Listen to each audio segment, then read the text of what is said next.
सदन जी के एक चरित्र में बड़ी विशिष्ट बात पाई गई।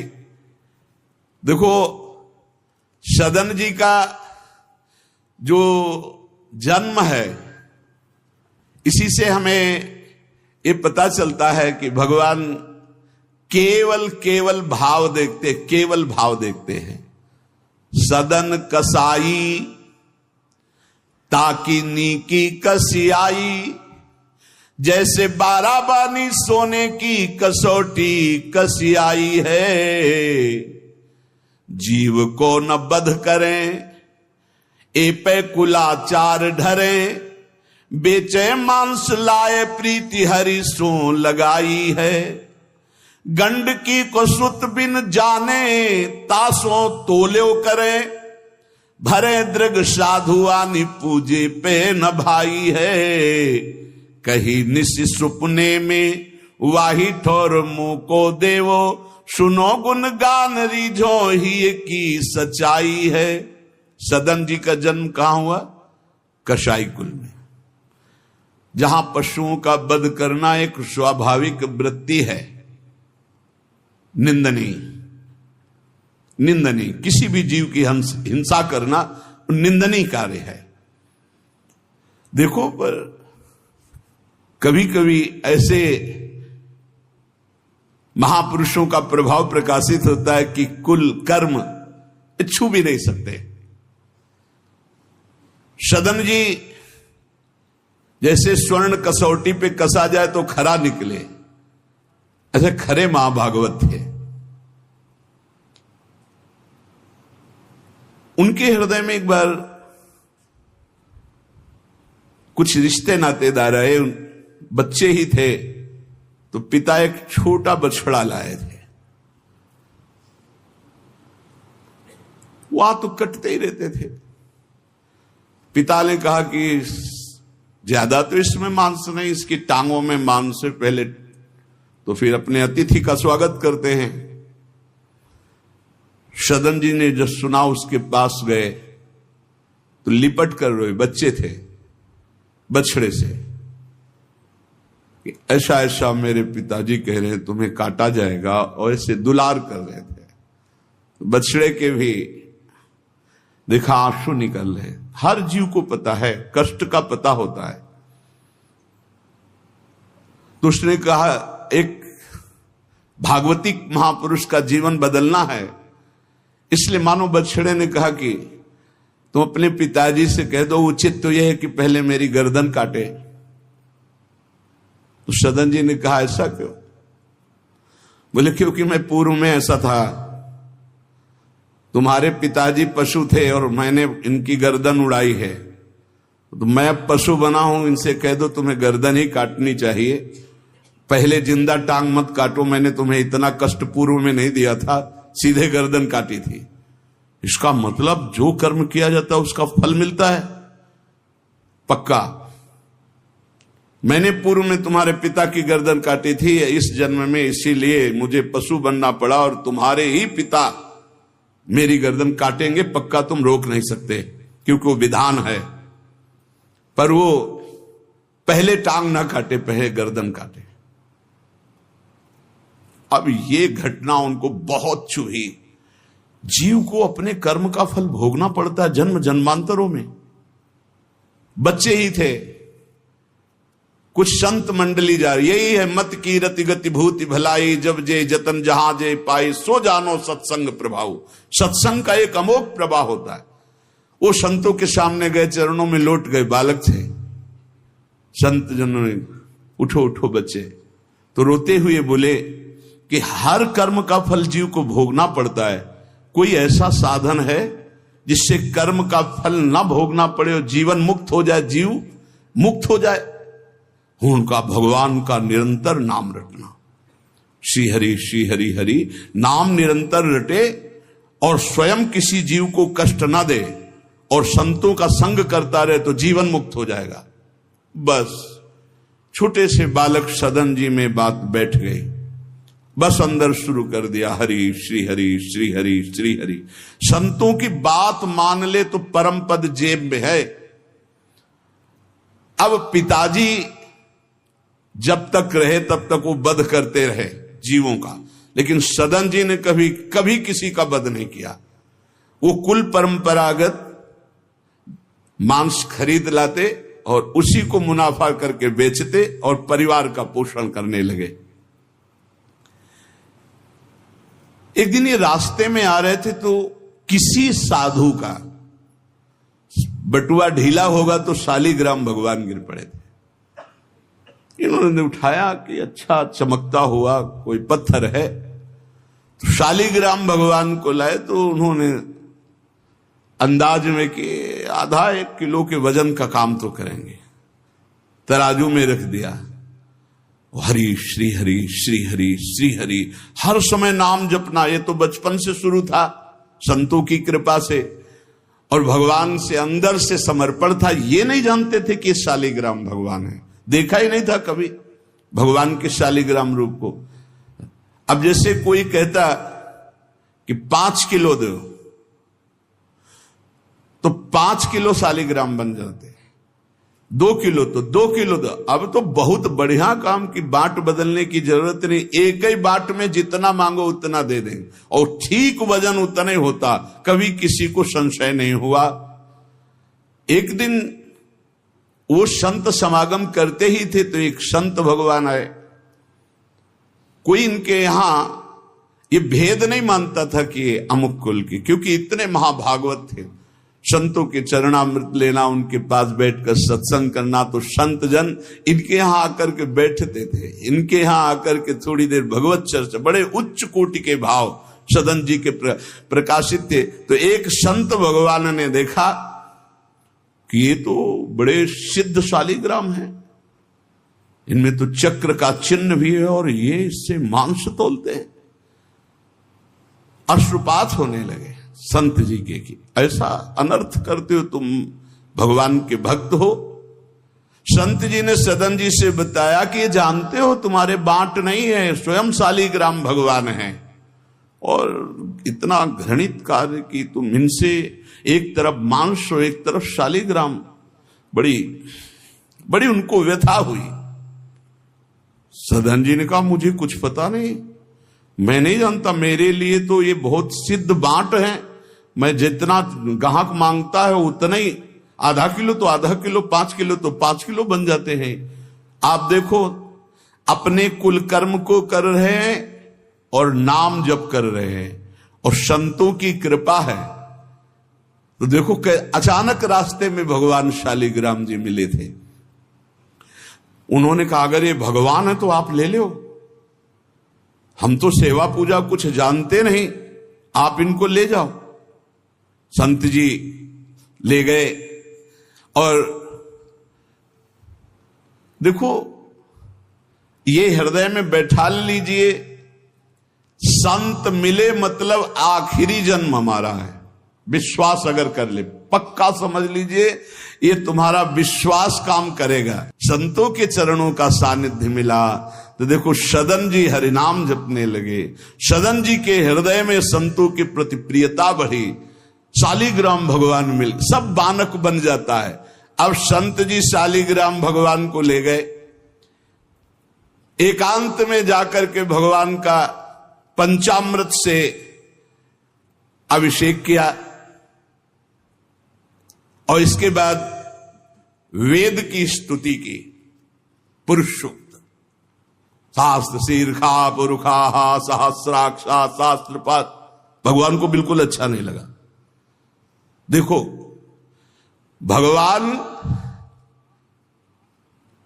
प्रीति चाहते हैं, सिद्धांत एक अलग होता है। संत जी को लगा था कि कसाई कुल में जन्मे हैं, मांस का उधर पल्ला इधर ठाकुर, क्या अपराध कर रहा है उनको ऐसा, और बाहरी दृष्टि में लगता भी ऐसा ही है। तो कहा भयो जो पे बड़े कुलहू में जन्म भयो, जप तप नेम व्रत साधन अपार है। कहा भयो तीर्थ अनेकन गमन किए, गयो नहीं जौलो निज मन को विकार है। जौलो मेरे संतन में राखे जाति भेद सदा, तौलो कहो कैसे वह पावे सुख सार है।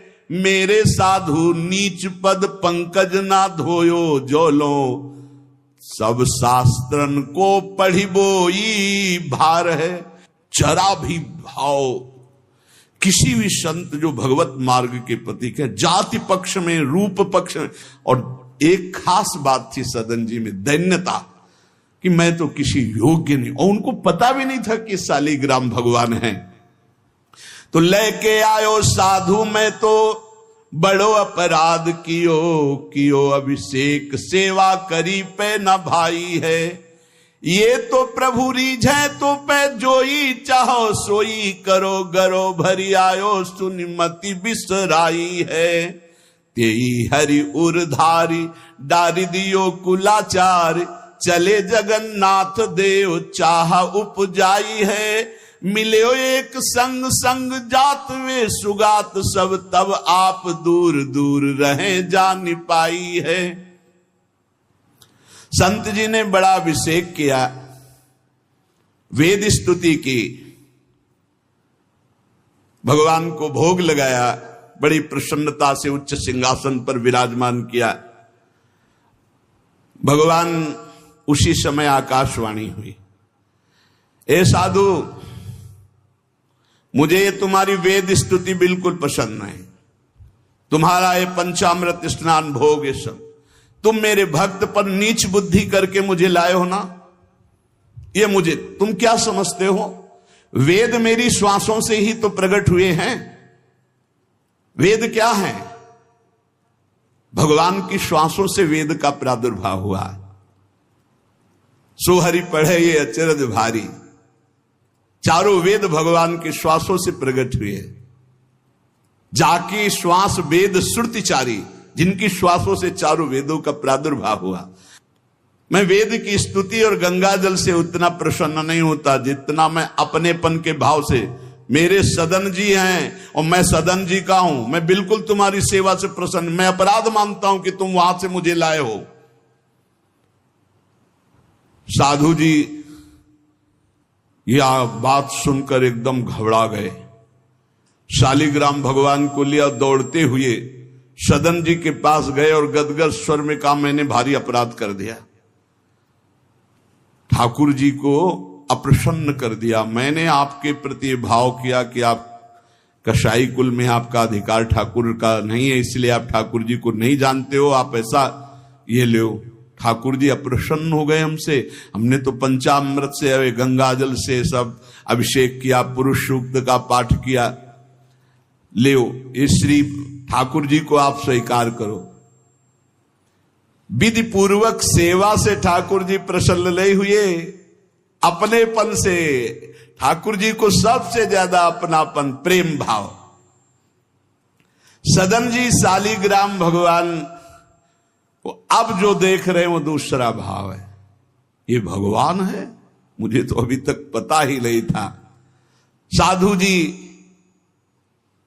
जब चले गए तो कहा, अब तौलने के काम में तो नहीं, एक सुंदर नवीन कपड़े में ऐसे गले पे लगा लिए, ठाकुर जी गले पे डाले। श्री सदन जी ने निज हृदय से लगाया और आंसू बहने लगे कि प्रभु मुझे तो आपका ज्ञान ही नहीं कि आप भगवान हो। आंसुओं से अभिषेक हो रहा, नाथ अभी तक तो मैं आपको जानता नहीं था, बड़ा अपराध हुआ, लेकिन आज मैं, जब आप हमें इतना प्यार करते हैं, जब साधु ने बताया कि मुझे भगवान ने कहा है कि मैं जितना सदन जी को प्यार करता हूं, उनकी मैं भावना से प्रसन्न, तुम्हारी सेवा से नहीं, उनको अद्भुत वैराग्य हो गया। बोले आज के बाद घर परिवार में ही नहीं रुकूंगा, अब केवल भगवान का होकर वैराग्य भाव से जीवन भगवान को समर्पित करता हूं। शालिग्राम जी गले में टांगे और कहा, पहली यात्रा जगन्नाथपुरी, पहले जगन्नाथ जी के दर्शन करूंगा जाकर, पूरा जीवन अब भगवान के लिए। भगवान देखो कैसे कृपा करते। बचपन में संतों से उपदेश मिला, नाम जब शुरू किया, ऐसे उच्च कोटि के महात्मा के ऐसा कार्य करने पर भी सब संत उनके यहां जाते थे, और उसका परिणाम हुआ कि घोर वैराग्य युक्त होकर भगवान के अनुराग में घर से चल दिए। श्री सदन जी कुटुंब, परिवार, कुल, व्यापार सब छोड़कर जगन्नाथ जी के दर्शन के लिए चले। कुछ दूर चलने पर यात्रियों का समुदाय दिखाई दिया जो जगन्नाथपुरी जा रहे थे, तो उनके संग हो गए। जब उन लोगों ने कुछ ने पहचान कर ली कि अरे तो कसाई कुल के हैं, और तो सब दूर दूर छूना भी नहीं चाहते थे। यही बहुत बड़ी चूक हो जाती है।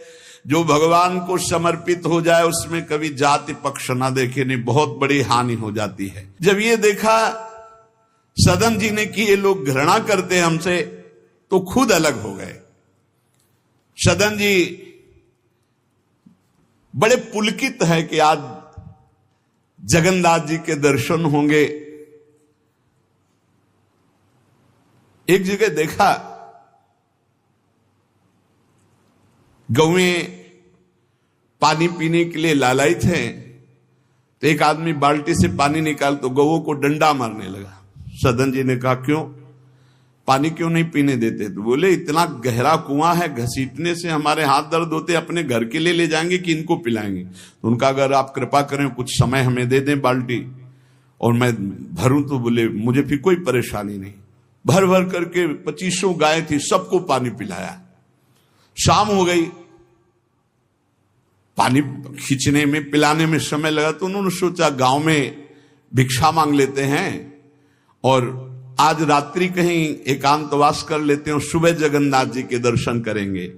तो आयो मग गांव भिक्षा ले नई ठाव गयो, नयो रूप देखी को तियारी जी परी है, बैठो या ही ठौर करो भोजन निहोरी कहो, रहो निसि सोई आई मेरी मति हरी है, ले वो मुंह को संग गरो काटो तो न होए रंग, बूझी और काटी पति ग्रीव पे न डरी है, कही अब पागो मोशो ना तो कौन तो सो मोसो, सुर करी उठी इन मार्यो भीर करी है। बहुत कठिन है। वैराग्य लेकर भगवान के मार्ग में परम दयालु स्वभाव श्री सदन जी जगन्नाथ जी के दर्शन करने। रास्ते में एक घर में आवाज लगाई भिक्षाम दे। भगवान की लीला, एक स्त्री निकली भिक्षा लेकर, देखा रूप। तो जो भगवान का नाम जप करते हैं, भगवान आश्रित होते हैं, उनका रूप अलौकिक होने लगता है।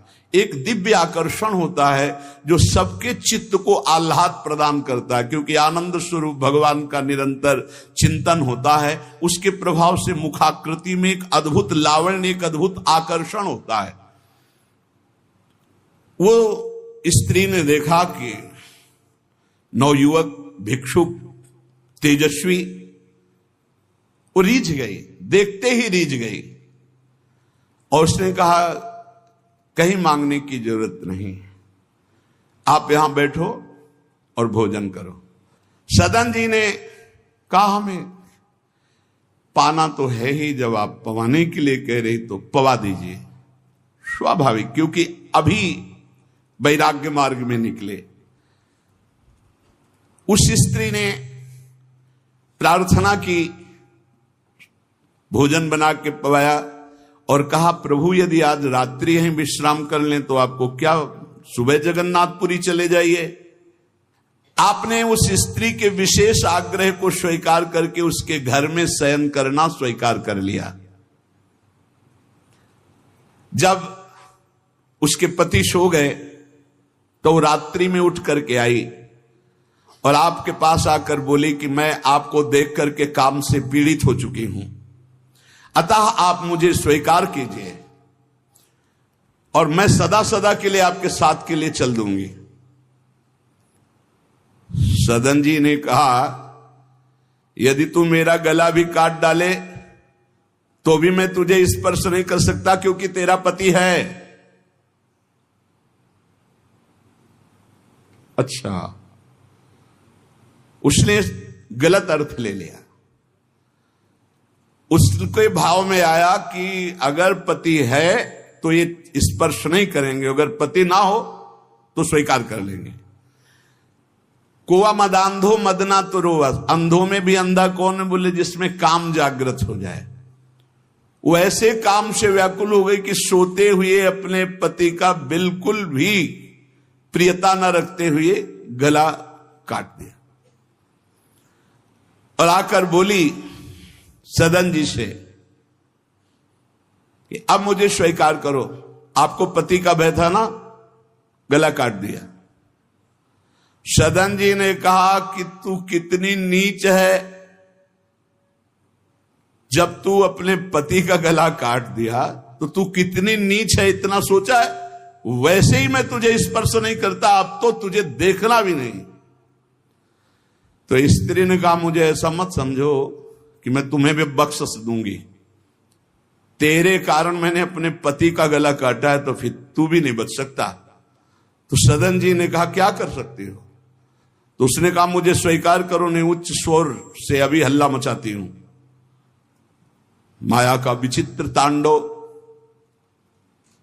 और मैं जोर जोर से सबको कहूंगी कि ये मेरे साथ गलत करना चाहता था, मैंने रोका, मेरे पति ने रोका, मेरे पति का गला इसने काट दिया, इसलिए अभी कहती हूं मैं आजीवन तुम्हारे साथ रहूंगी, मुझे ले चलो। सदन जी ने कहा गला कटवाना बर्दाश्त है, लेकिन स्पर्श नहीं कर सकता। ये सब चूकों की चूक का पूर्ण आहुति, इससे पूर्णता हो गई। मैं धर्म के विपरीत नहीं चल सकता, तू चाहे मेरा गला तू काट दे या समाज से कटवा दे। सदन जी भगवान के भक्त थे, उनके भोले भक्त होते हैं भगवान के, ज्यादा बुद्धि नहीं लगाते हैं, नहीं तो रुकना ही नहीं चाहिए था या उसी समय भाग जाना चाहिए था, भागना चाहिए था। वहां बैठ करके उपदेश नहीं, जब ऐसी घटना है तो भागना चाहिए था। जब वो कि प्रश्न करने के बाद जब सदन जी ने कहा कि तुम्हारा पति है, तुम ऐसा कैसा दुराचार पूर्ण भाव रखती हो, तुम मेरा गला काट दो तो भी तुम्हारा स्पर्श नहीं कर सकता। अब तो उसने देखा कि ये हल्ला बचा दिया, दौड़ो दौड़ो देखो ये ऐसा ऐसा। अब गांव के लोग इकट्ठा हो गए, तुरंत बंदी बनाए गए सदन जी। वहां कौन सुने सदन जी, कौन सुनता है? भीड़ में कोई सुनता है? कड़ा शासन बादशाह का था, उनके सामने पेश किया गया। हाकिम पकड़ पूछे कहे हंसी मार्यो हम, डार्यो सोच भारी कही हाथ कत डारी, कट्यो कर चले हरि रंग मांझ झिले, मानी जानी कछ चूक मेरी यह उर्धारिये, जगन्नाथ देव आगे पालकी पठाई लेन, साधना सो भक्त कहा चढ़े ना बिचारिये, चढ़ी आए प्रभु पास सुपनों सो मिट्यो त्रास, बोले दे कसौटी हूं पे भक्ति विस्तारिये। जब सामने बादशाह के पेश किया गया सदन जी को, पूछा गया स्त्री से क्या दोष है इनका? बोले साहब ये हमारे प्रति गलत भाव रख रहे थे, मेरे पति ने मेरी रक्षा की तो इन्होंने पति का वध कर दिया, फिर मेरे साथ तो मैंने हल्ला मचा दिया, फिर ये बंदी बनाकर आपके सामने ले गए। सदन जी से पूछा तो हंस दिया, उस स्त्री की तरफ देख के हंस दिया कि भगवान क्या लीला करना चाहते हो। और सदन से पूछा तुमने ऐसा किया? तो बोले जो ये कह रही वही सत्य है। उन्होंने विचार किया कि जन्म जन्मांतरों में हमारे कोई पाप हैं जिनका निस्तार भगवान करना चाहते, नहीं तो ऐसा क्यों लीला करते। उन्होंने कहा जो ये कह रही है वही बात मानी जाए। सहम गई स्त्री कि है क्या, वो भक्त को क्या जाने।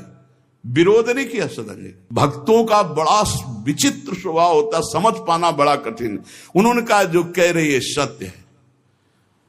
जो हाकिम था उसने जब देखा तो उसने कहा मेरा हृदय कह रहा है कि इनके चेहरे से लगता है ऐसे नहीं है, पर ये जब स्वयं स्वीकार कर रहे हैं तो दंड देना ही पड़ेगा। तो इस अपराध का क्या दंड होता है? बोले दोनों हाथ काट लिए जाएं।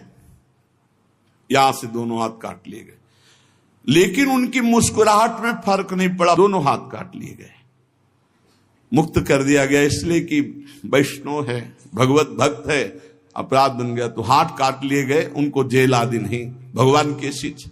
अब रक्त श्राव हाथों से हो रहा है। जय जगन्नाथ, जय श्री हरि, जय श्री हरि।